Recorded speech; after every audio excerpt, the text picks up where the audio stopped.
Yeah, go ahead, honey. Welcome to the Westmoreland County Museum. This is my little piece of my world.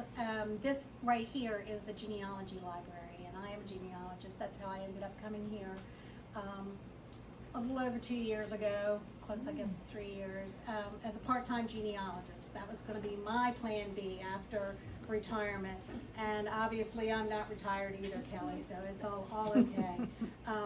But I truly enjoy, my family on my dad's side has been here back to the 1600s. I have done a lot of research in my own family, and I love when people come here and go. There was a kid who came today, in fact, he came with his father, and his family wasn't from here, but his wife's family was from here. And he's like, oh, well, you know, we're checking out my son's family, you know, his family. And I said, so what's the name? And he goes, it's Sisson. And I'm like, yeah, okay, you've hit the right place. You're welcome. Sisson's back to the 1600s here. So, yeah, and we talked about that, and he couldn't believe that I had enough information, and the kid's still like, oh, yeah, okay, I didn't know him, so I don't know. But it's fun to see those kids come back later, and they are excited about who their families are, and that's what's huge for me, is I remember my grandmother sitting me down and wanting me to understand who her sisters, who her brothers were, and what that meant to her. Same with my other grandmother. I had both. My dad was one of 18 kids. So, yeah, I grew up with lots of family, lots of aunts and uncles and cousins, and plenty of them still here. So, for me, family was huge. And so I love instilling that in someone else when I can give that little piece of nugget. History also was always huge in my life. And it's gotten more so. My mom was an educator in the school system here. So every summer when she got off to Gettysburg, she was from Pennsylvania, so we were always traveling up and down to Pennsylvania, and we got pulled into every possible historical site you could imagine. So my hope is that when people come here, I can help share that, because we don't have a lot of businesses here. When I was growing up and I was little, we had a country store, you know, every mile, every 2 miles, whatever. That's not the case anymore. We don't even have grocery stores that are closed now. We used to have at least a grocery store within 5 miles of us. Now it's not uncommon for us to have to go 20 to 30 miles to go to the grocery store. So our growth, our business here now is tourism. And so I think that's why we work so well together. We work hard to try and work with all of you to try and help those who are coming here learn what other businesses are here and help you thrive, because a lot of times those are the people that are going to be supporting all of our businesses. So anytime you guys want to come here, I've already got homeschoolers calling, setting up appointments for here, so they'll be coming here. I will be taking you today. As you saw when you came in, there's the Pirates exhibit. I try to do a rotating exhibit at least twice a year, once especially, at least during the summer. Last summer we did the Waterman's exhibit, and that was huge, because men and women who probably had never been to a museum in their life came in droves with pictures of their families, because family meant something to them. You know, they're not much for come-heres, I'll just tell you.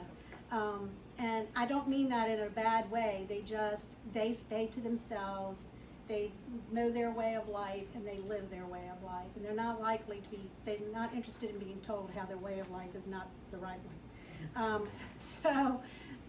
But they were so willing to come here with their pictures of their families to say, this is my great-grandfather, and he's crabbing, and this was his boat, and blah, blah, blah. So that was huge for them. And in fact, they begged me, they said, are you going to keep this up? And I said, well, this is my only area for a rotating exhibit. I ended up making room, space down the hall for the Waterman. My dad was a Waterman, so it was near and dear to my heart anyway. The 18-foot tongs you see out there were my dad's. So a lot of it is really special to me and to my family, but to the families of people here. Many of them have brought things to me and said, keep them. They're in my garage, they're in my shed, I don't use them anymore, whatever, just so that we would keep them as a token.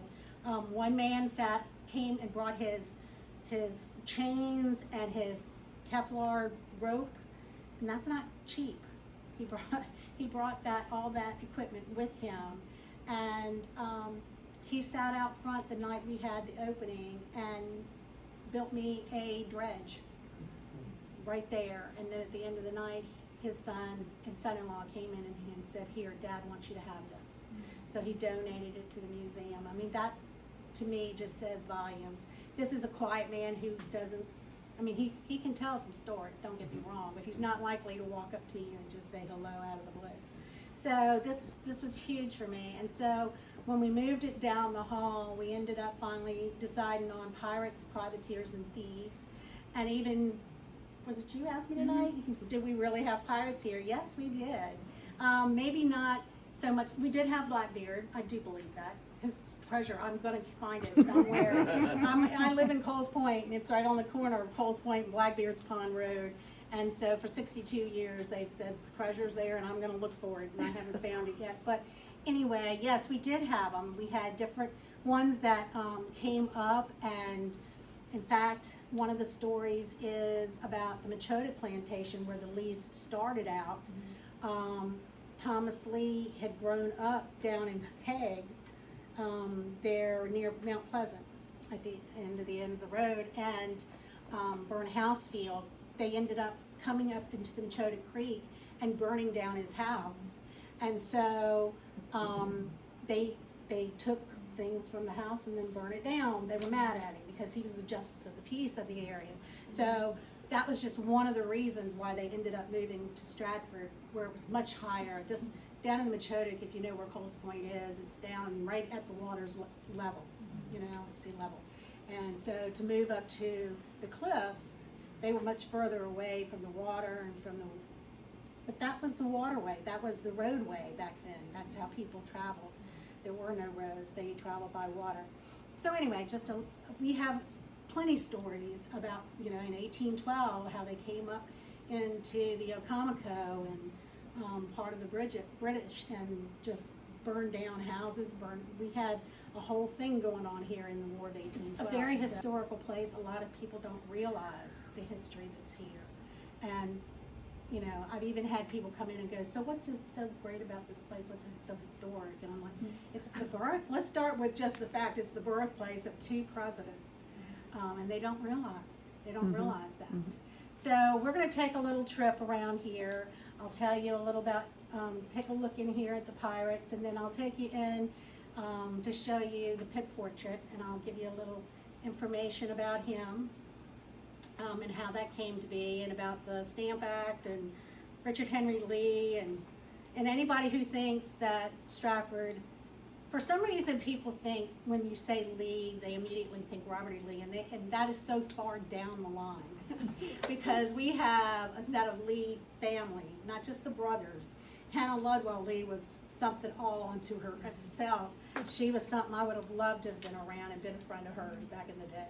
So anyway, we'll talk a little bit about some of the paintings we'll see. There are portraits over there in the other building. We just opened that up, so I'll be taking you over there. And the Mercantile. And the Mercantile. You want to introduce your board members? Oh, I'm so sorry. Yes. This is Catherine Whitman, and she is on our board. She's on the board of directors here.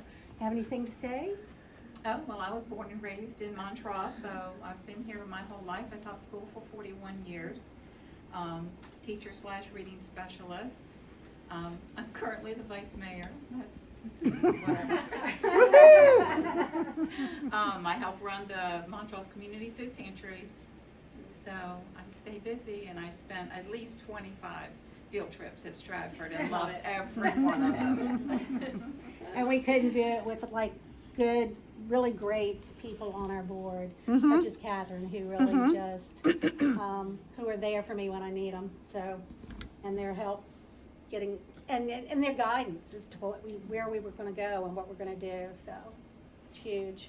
very huge. So thank y'all for coming tonight, and stick with us. There's